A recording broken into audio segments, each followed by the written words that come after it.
We're going over what you did last night in your homework, but we're going to go a little more in depth just to make sure that you guys understand.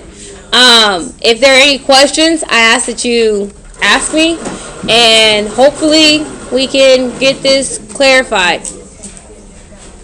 All right, so guys, refocus. I like your apartment. That's lovely. All right, so here we go. So on here we have, last night you practiced algebraically finding whether two functions are inverses or not. The key thing to remember is that you are composing. Okay, you are composing, and you are composing with functions. So you're substituting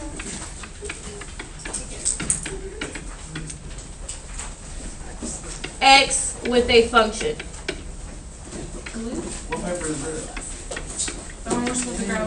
Okay, so you're substituting x with a function.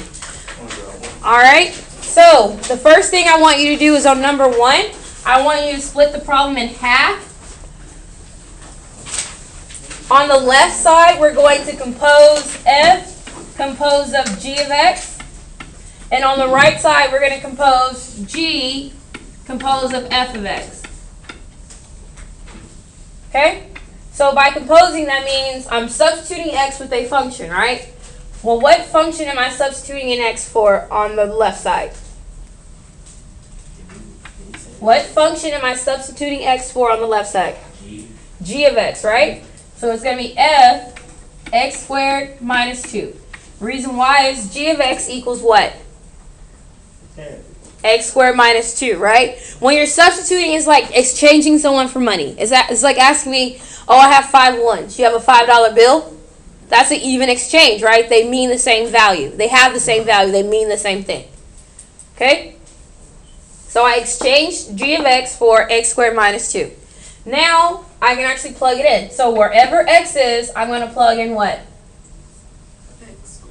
X squared minus 2. So it's going to become the square root of x squared minus 2 plus 2. Reason being is, if you notice, where was x at? There. And now I have x squared minus 2. Alright? At this point, now you just have to simplify. So when I simplify, I end up with what? X squared minus 2 plus 2. Can I eliminate something? The negative 2 and the... So now I'm left with the square root of x squared. And what does that equal? X. And what did I want it to equal? X. So far I proved that the first one is true. It's correct. That means I can continue on because there is a possibility that these two functions are inverse of one another. Okay? So on the other side, what am I going to substitute in for x now? F of x, right? So I'm substituting f of x in for x. So this one's going to become g composed of, is it the square root of x plus 2? True? False? Maybe so?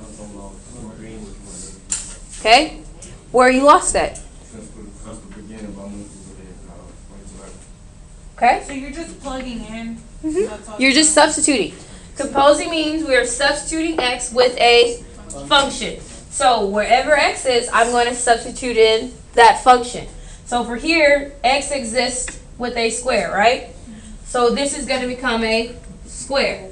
So this is going to become the square root of x plus 2 squared. Because this is now my new x minus 2. What happens when you square a square root? It sets it free, right? It's like the key that unlocks the cage. It becomes x plus 2 minus 2. Now what happens? Now I can cancel out the 2's. And what is it equal? X. So we just verified that, yes, these are inverses. Inverses in our functions.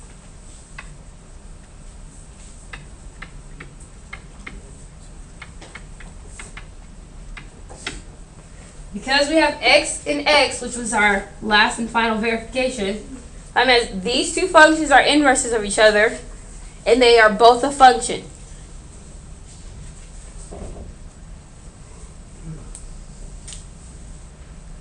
Questions? Because it's going to get a little bit harder. Huh? No questions so far? All right, let's go on to the next one.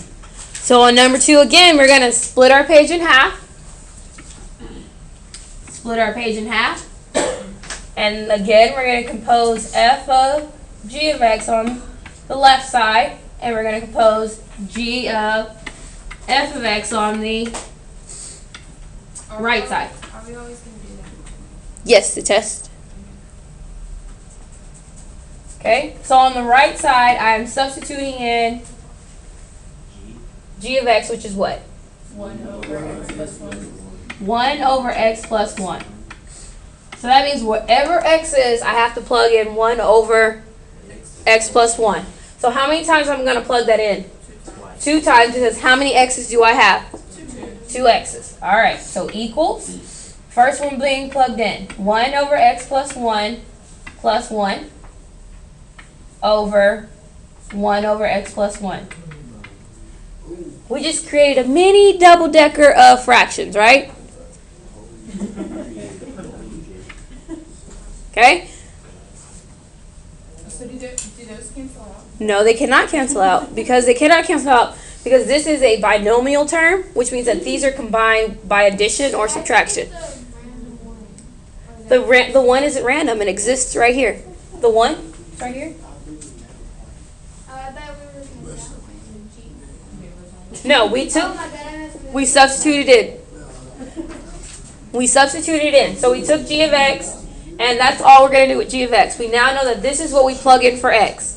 So wherever our x is in f of x, that's where 1 over x plus 1 goes. Okay?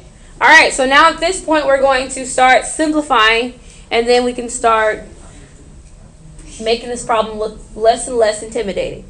All right, so the first step to simplify is to deal with, I prefer to do with 1 at a time.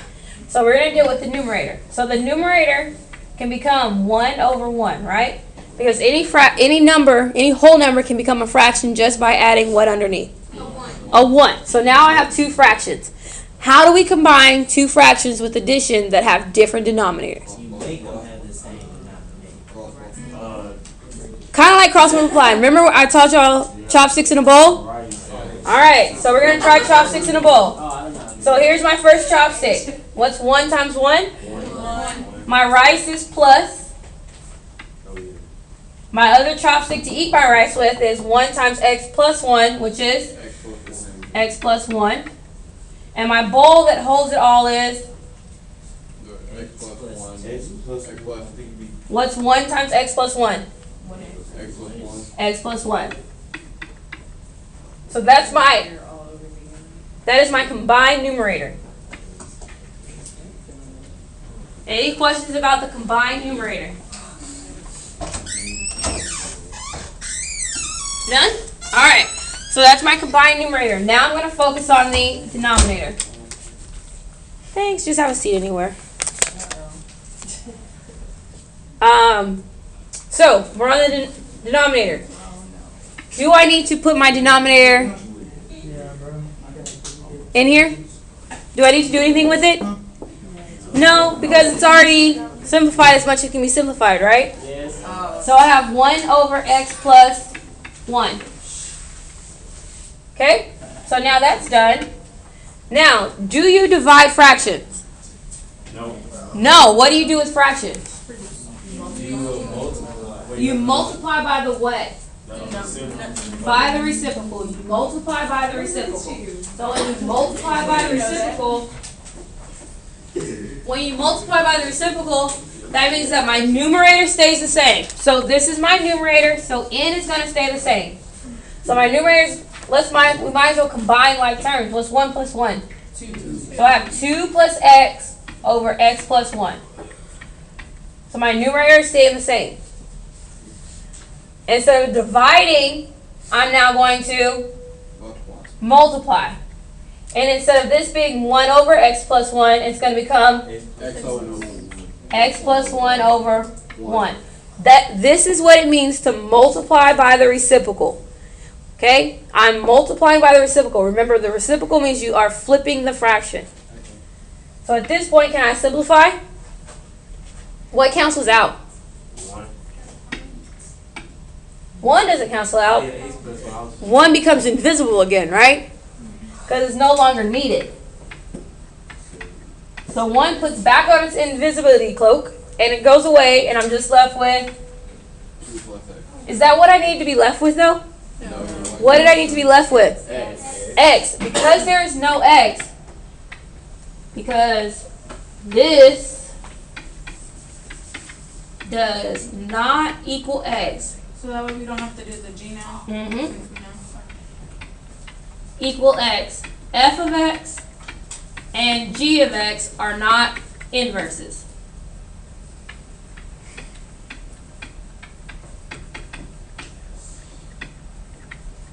Okay? So because this is not equal x, f of x and g of x are not inverses, which means we are done. We answered the problem. So tomorrow on your quiz, you will have to verify, but they will be smaller. They will not be as bad of fractions. Actually, they're really easy. It's not even, the fractions are nothing. You just got to remember, you have to check for f of x being composed of g of x and g being composed of f of x. Even if... Only if it starts off with x, and then you have to finish. Okay. But if it's false, then I am done. All right?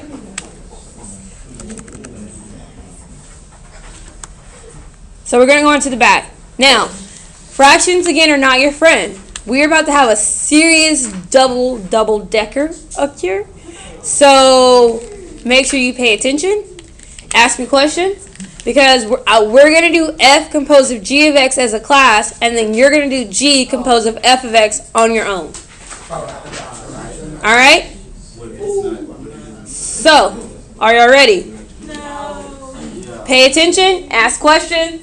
So we're going to split our page in half. This is going to become f composed of g of x on this side. And we're going to have g composed of f of x on this side. Alright, so for this problem, I'm substituting in g of x for x. So I'm substituting in 3x plus 5 over 1 minus 2x for all of my x values for f of x. So how many substitutions am I going to have? 2, because how many x's are there in f of x? 2. So I'm going to do the first one. It's going to become 3x plus 5 over 1 minus 2x minus 5. And that's just my numerator. Numerator, done. Alright, now we're going to do our denominator. My denominator is 2 times 3x plus 5 over 1 minus 2x plus 3. So I have my numerator and my denominator. Does PEMDAS still, do we do like confuse anything, or do we just Yes. like that? Good job. Nikki said, do we use PEMDAS? Yes, we need to distribute the 2. The 2 only distributes to the numerator. So 2 times 3 becomes? 6. 2 times 5 becomes? And now 2 is no longer a factor. Okay, 2 is no longer a factor, and our parentheses are no more. So we can just say bye-bye parentheses, bye-bye 2. Well, you can't do that, but I can. I'm sure he did it. 6x plus 10 over 1. So it becomes 6x plus 6x plus, can I grab the 5? Plus 10 over 1 plus 2x. All right, so there's our function. Now we're going to continue. Don't ask me. All right, so at this point, we need to focus on simplifying the numerator. So, how do I make 5 into a fraction? put it over 1. Okay? So once I put 5 over 1, I can now, so that to make my life easier, I can keep this negative with 5. So this can become plus, and the negative is going to now hang out with 5. It's going to hang out with 5.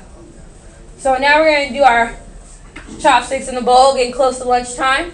So 1 times 3x plus 5 is 1 times 3x plus 5 is 3x plus 5. Remember, we changed it to plus. So cross multiply again. What's negative 5 times 1 minus 2x? 5 Negative plus 5 plus 10x. Negative 5 plus 10x.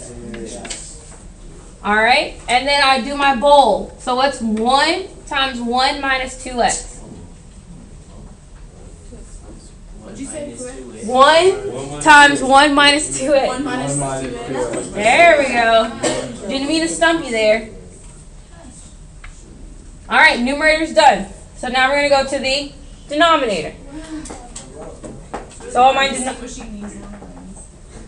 denominator, how do I make 3 into a fraction? We're on the denominator. I put a 1 over and under my 3. Now what do I do? 6x plus 2. Oh, you times 1. Or 1 times 6x plus 10 is? 6x plus 10. My rice is? Plus. My other chopstick is? 6x plus 6. What's 3 times 1? 3 minus 6x. Minus 6x. And my bowl is? 1 minus 2x. 1 minus 2x, because 1 times 1 minus 2x is 1 minus 2x. So if it was like a negative 1, Then it would change the sign of everything. Okay. So it would have became negative 1 plus 2x. I don't know why that was relevant. Alright, any questions relevant? It gives you clarity. Alright, so let's simplify our numerator. So this numerator can become what? What eliminates? The 5. Because 5 plus negative 5 is 0. And then you could add the 3 to 10. And what's 3x plus 10x? 13x. Do I need to do anything to my denominator? No. So it says 1 minus 2x. Do we divide fractions? No, you multiply. We multiply by the Numerator. reciprocal. So we're going to flip this fraction. So what's my new numerator? 1 minus 2x. Let's simplify this. 6x does what? Cancel out. And then these do. 13. Alright, let's get down to simplifying. This is the fun part. Oh. What cancels out? The 1 minus 2x. The 1 minus 2x.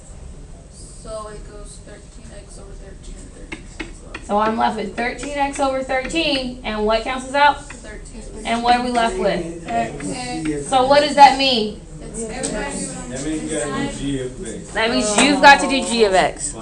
We just did all of that to get x. Like, what? Numerator. Alright, so on this problem, we are substituting g with the function f of x. So the function f of x is x minus 5 over 2x plus 3. Have I lost anybody yet? No. Oh, that's all I've written. So first you figure out what you're substituting in. Boom, there it goes. Alright, and then we actually start substituting. So once we start substituting, we have 3 times x minus 5 over 2x plus 3 plus 5.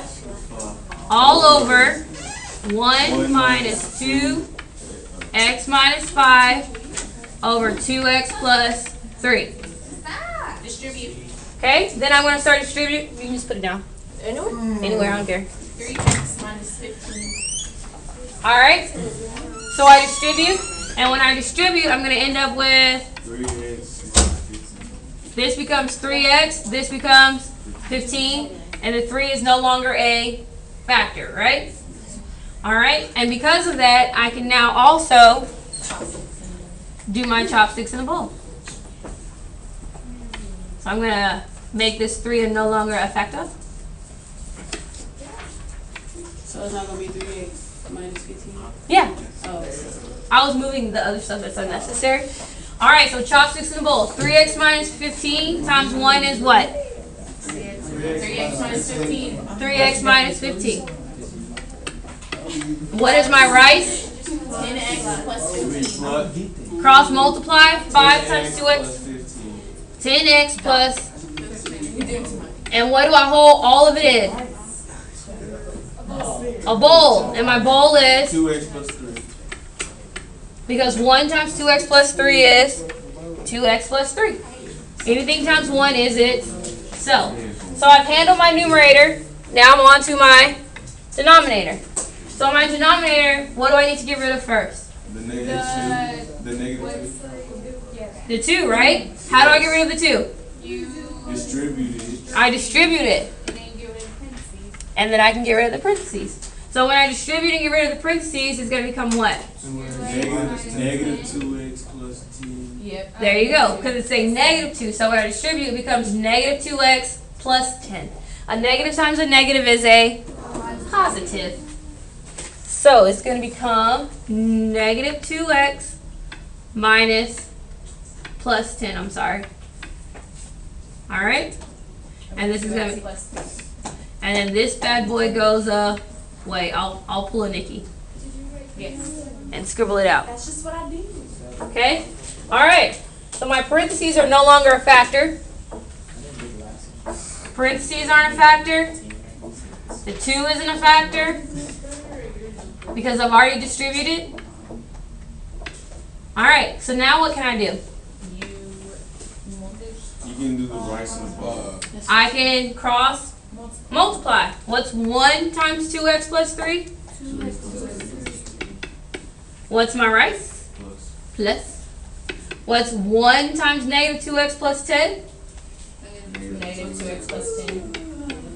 And to hold all of my food in my chopsticks, I need a bowl, which is 2x plus 3. So there it is. Are we done? No. No, but we're almost done. So once again, the 2x plus 3, those can't cancel out because They cannot cancel out yet until we write them as separate terms. Okay. All right, so we keep the numerator. So my numerator, what's left over is 3x plus 10x is what? 13x over 2x plus 3. Okay. Times Do we multiply or divide? multiply By the what? by the reciprocal. Reciprocal. So this becomes, 2x plus 3 over 2x plus 3 over 13. because my 2x's do what? Cross out. cancel out. All right, what happens now? Cross. Those times are 13. Can I also just cancel out my 13s now? Yeah. Yeah. You just have x. Yeah. It's just x. And so therefore these two functions are, Inverse and they are inverse and function. Yes, it can be tedious, but it's not that bad.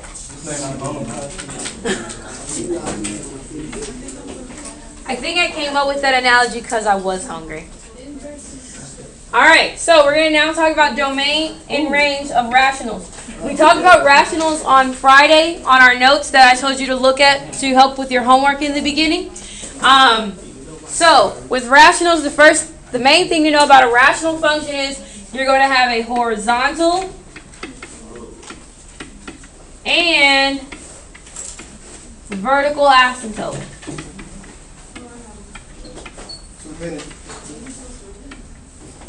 So you're going to have a horizontal and vertical asymptote. The key thing is to figure out where's the horizontal and where is the vertical asymptote. Your vertical asymptote is determined by your your denominator, I'm sorry. What can your denominator not equal? 0. What would x be to make me equal 0? What would x have to be to make me equal 0? oh, negative 1. Negative 1. So that means I have an asymptote at negative 1. That's my boundary line. Wait, why do you have it? Just because that's what it Because I'm not allowed to equal 0. Oh. Because you cannot have a 0 in the denominator. Asymptote is what you approach whenever. It's what I approach and I will never touch. Alright? Next is my horizontal asymptote. My horizontal asymptote is described as the limit of my function. The limit of my function is said as my function grows or as my function decreases, what is the maximum value I can reach? Well, the maximum value I can reach, after a while, subtracting 3 and add 1 becomes insignificant, right? Yes. So all that matters is looking at your coefficients. Your leading coefficients. My leading coefficients are 4 and 1. What's 4 divided by 1? 4. So where's my horizontal asymptote? 4. At 4. It's at y equals 4. And then at this point, I draw in my rational.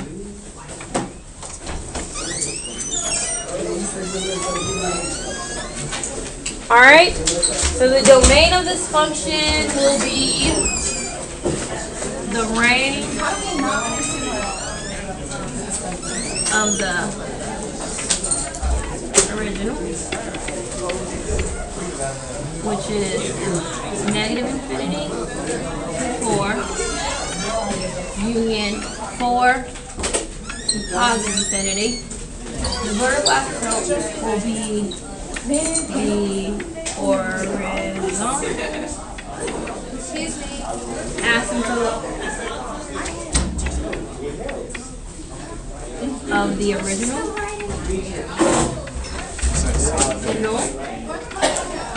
which is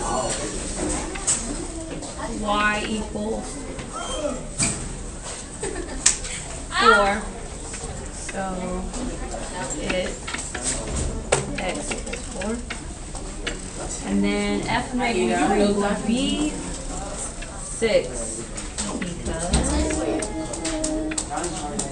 3 equals 4 times y minus 3 over y plus 1 I'll be the whole math world.